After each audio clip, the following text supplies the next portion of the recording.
and welcome to a literacy lesson, Mrs. Patnell's literacy lessons.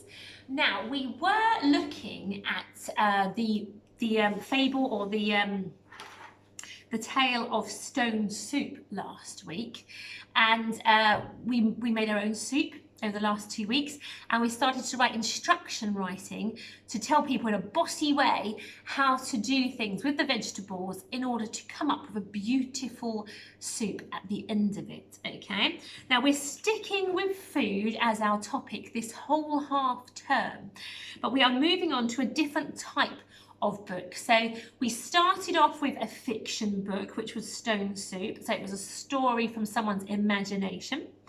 Then we moved on to actually write and look at instruction writing. So a recipe with lots of bossy sentences in. So that's our instructions that are mainly written in a very bossy way. And then this week we are moving on now to looking at an information book. Okay, now this can also be known as a fact book, okay, or non-fiction. So fiction is in our imagination.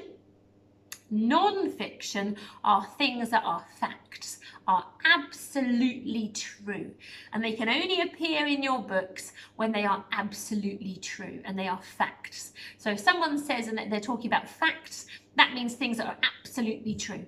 Okay, so you could say that elephants only like to go around on roller skates is not a fact, because that is just not true. So that isn't a fact, that elephants only like to move around on roller skates. That's not a fact, okay? But let's see what is a fact. Okay, so here's a fact. Mrs. Patnell is an amazing teacher. There you go. There's a fact for you, something that's absolutely true. Right, so we are looking at a fact book over the next 2 weeks. In fact, more than one book, but this week we're going to focus on this one I'll tell you about in a moment. So we are looking at things that are absolutely true. So you could hear information books as well. They're giving you information, things that are true and are facts, and you are learning new facts, okay? So this is our book that we are looking at over this week. I'm going to flash it to the camera and also tilt it a little bit here. So it is called Good Enough to Eat, and it's by Lizzie Rockwell. Now, I want to point out two very important words that are linked to what I've just read to you. Good Enough to Eat is the title of a book. Titles are pretty much always on the front cover. If you're wondering what book you're reading, you take it out, you look on the front cover, and probably the biggest writing of all on the front cover will be your title usually, particularly in these picture books. So we look at this one and we know straight away this is our title, written in a rather cool way all around the plate, and it's Good Enough to Eat. Titles, particularly in information books, fact books, are usually a bit of a clue as to what it's going to be about. So Good Enough to Eat, we kind of get an idea that this information book is about food, because it's talking about eating, okay? And there's a good word good there. So maybe it's about good food. Now, another word I want to talk to you about is the word author. Now, you might have heard of the word author already before, but an author is someone who wrote the book, okay, who sat at their computer and typed it out, or maybe even did it with a pen. And this author is Lizzie Rockwell. So she wrote the book. She is the author. So the title is the name of the book, and the person who wrote it is the author. So this is Good Enough to Eat. Now, I want to read a bit out of this book for you today, okay? I'm trying to think of the best place to sit for you to see it clearly. Maybe if I perch myself on here, we can read it through together a little closer to the camera. So I'm going to read up to a certain page in the book. I'm not going to read the whole lot today. We're going to go through it as the week progresses and read a bit more. So we know that this is an information book. It's going to tell me facts, and we think it's probably about good food because it's called Good Enough to Eat. So I'm going to head on into the book. I get my title again, rather nicely written with all food in the letters. Pretty cool, that. Okay, and here is our first page here. Have a little look at that page. We've got a baby crying. We've got a guy here, he's dropping the food. And the dog is making a noise over there. He's howling. Let's see what this is all about. Babies cry when they're hungry. Dogs bark and howl when they're hungry. When you feel hungry, your stomach grumbles, your legs feel weak. You don't cry or howl, but sometimes you feel cranky.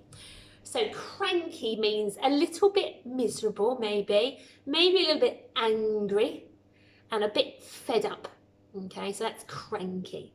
So can you ever remember a time when you might have felt hungry? So you'd have felt a bit miserable, a bit tired, maybe a bit angry.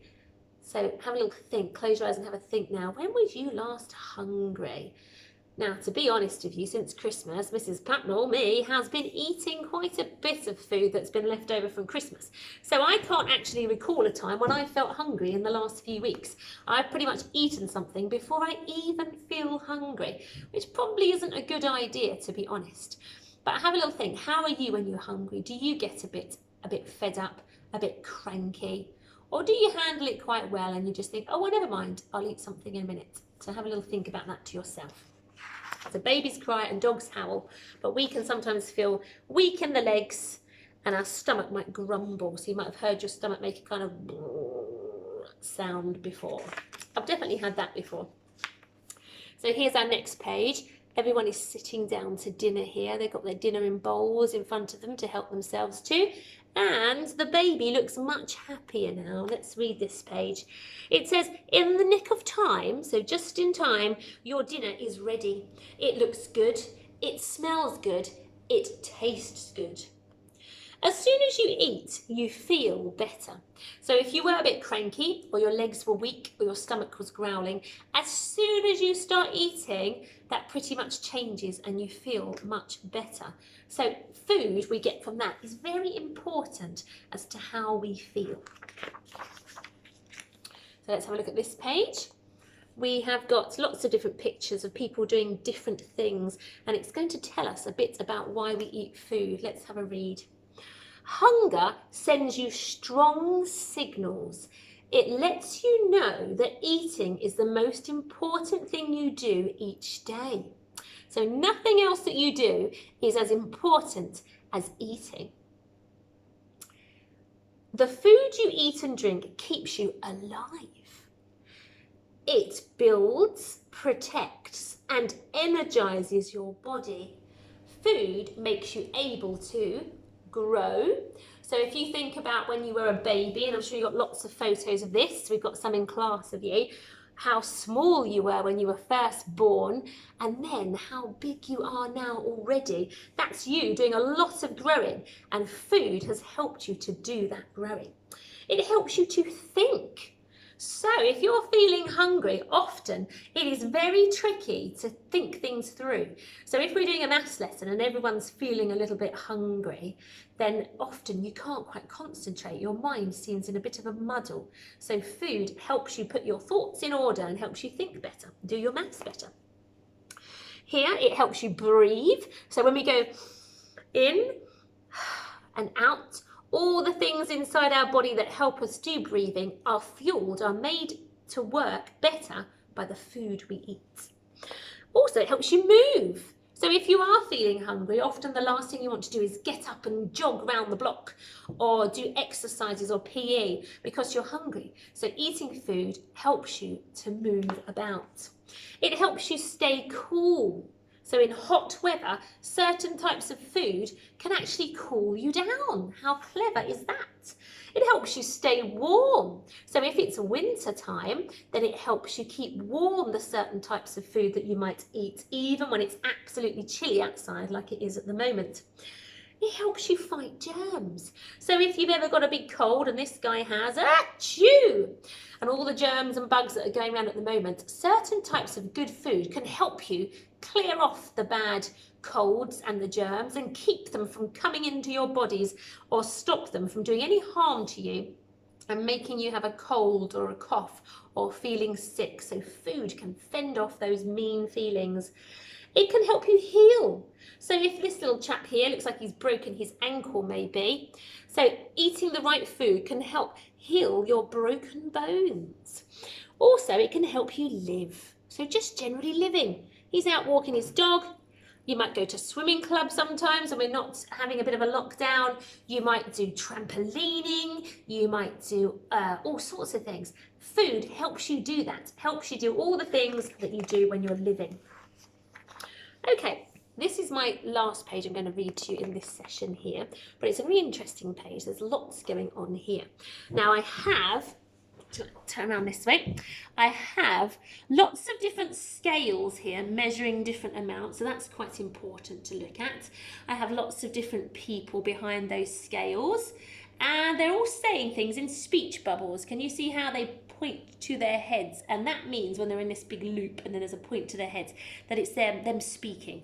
It's what they would say if they were talking. So I will do it for them because they're in a book. And then underneath I have some more facts here.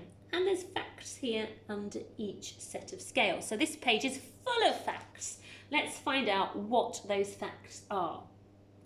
So it says nutrients. Now there's possibly a new word you've never heard before. Nutrients. Now this is going to tell us what nutrients means. Might be worth having a little practice of saying nutrients. Nutrients are the parts of food that your body uses to do its work. There are 6 different kinds of nutrients.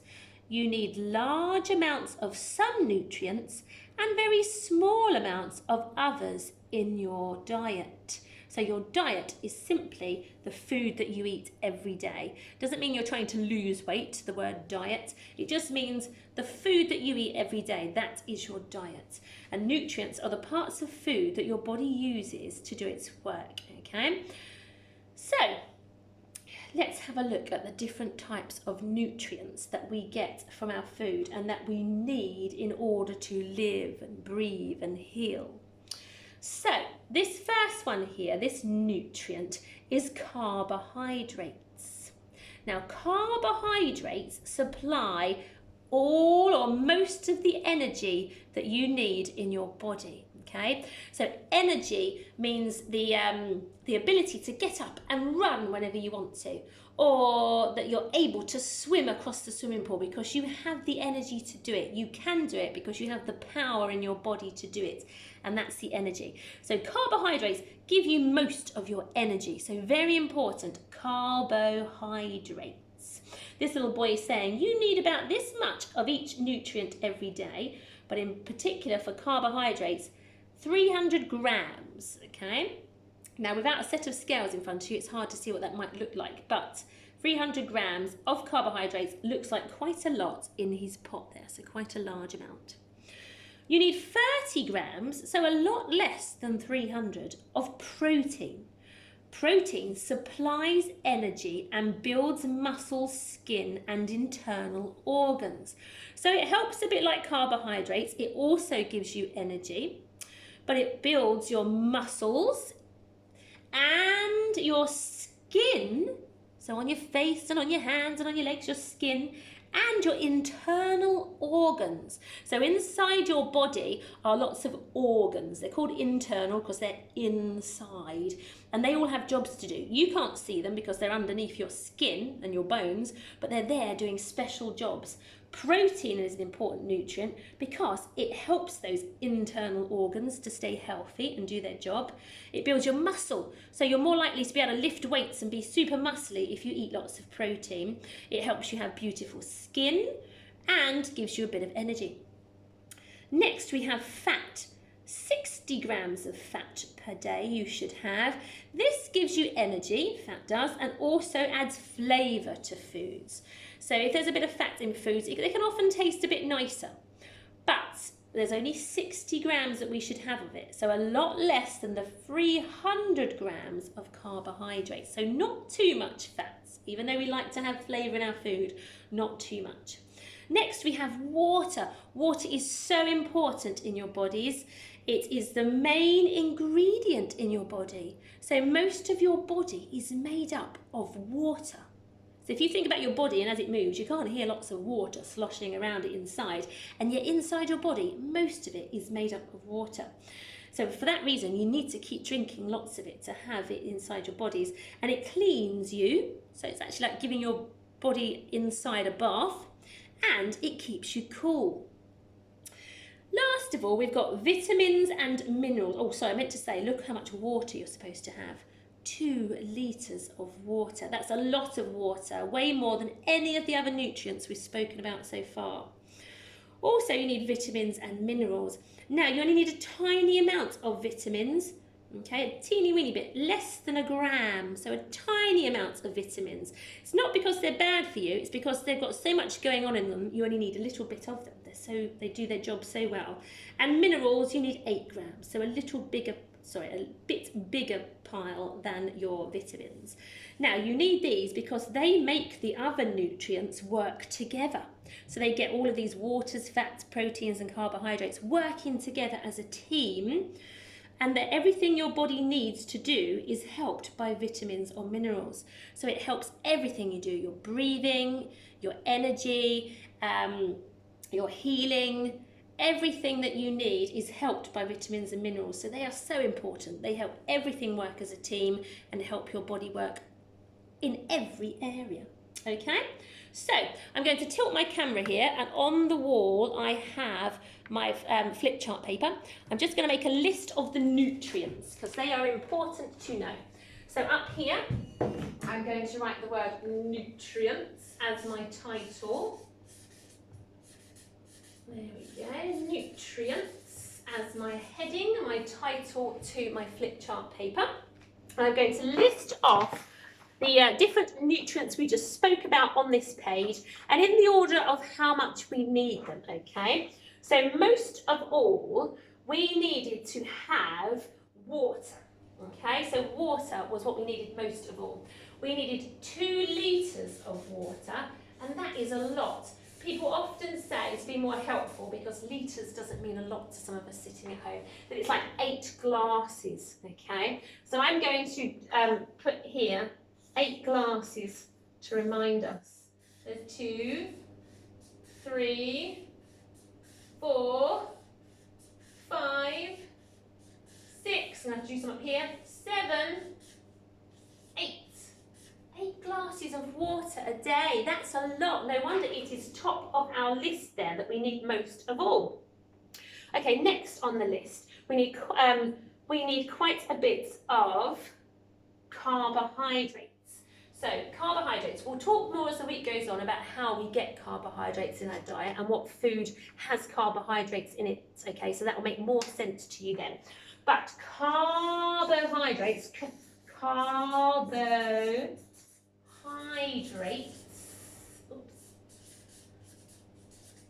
we needed, I think it was 300 grams, so quite a bit. I'll draw it here as a big pot.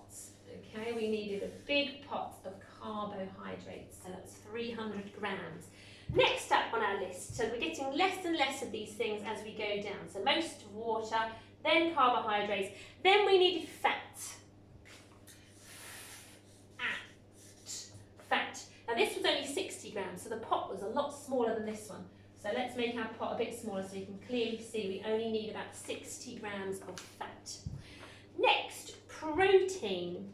We needed only 30 grams of protein, so I'm going to write protein here. Protein. And an even smaller pot. It was only 30 grams of protein. Next on the list was vitamins and minerals. So important, but only needed a little amount because what they do is so fantastic, you only need a little bit to get it. So we had our vitamins first of all. Well, actually, no, minerals were next because we needed 8 grams of minerals. Minerals, and it was a little pile like this. And then our vitamins. Vitamins was an even smaller pile, only less than 1 gram. So these are our nutrients.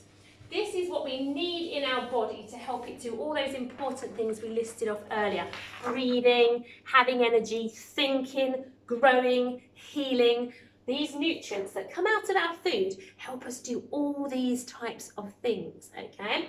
So I'm going to keep this here because we'll need this over the next few lessons, but these are all the nutrients. We're going to go over, as I say, how we get these nutrients out of different types of food. What do we need to be eating to get lots of carbohydrates? carbohydrates. What do we need to be eating to get just enough fat but not too much? What can we get lots of protein out of?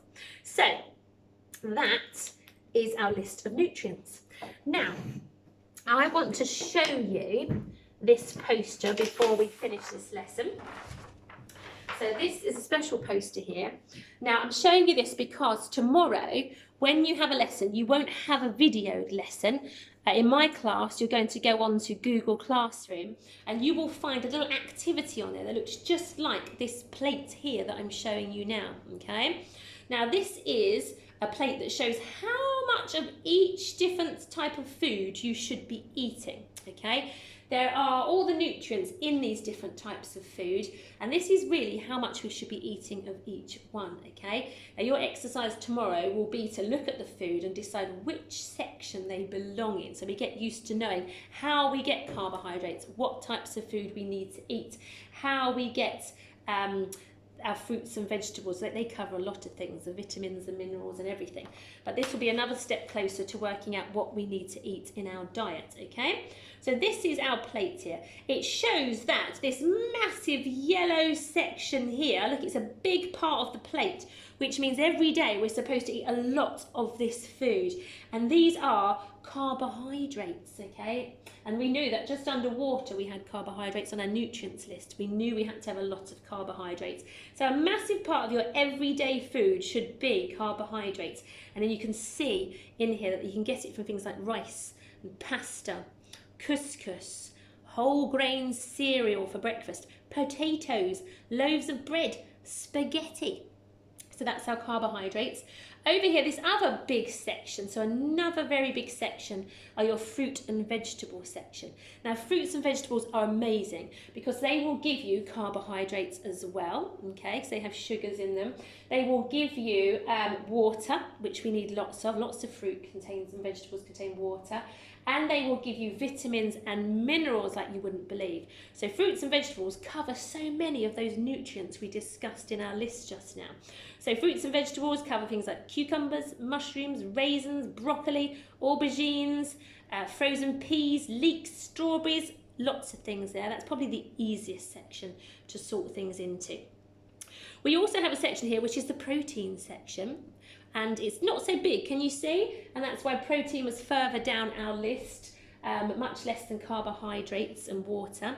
So protein, it helps build your muscles and things and helps you to heal. And we have got eggs, we've got fish, chicken, salmon, lentils, beans. So it's all things like that will give you protein and help you to repair your muscles and grow big and strong.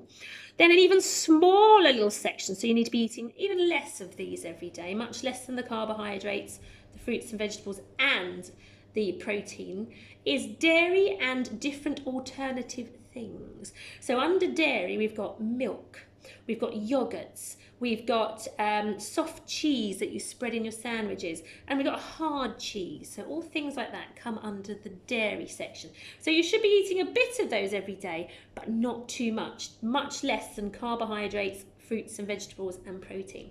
And in this tiny sliver here that we should be eating each day are oils and spreads. So things like butter and the oil that you fry your food in, just a tiny amount of that every day. It would be odd to just put your hand in the butter dish and eat it anyway, wouldn't it? So we normally only have like a teaspoon on a slice of bread.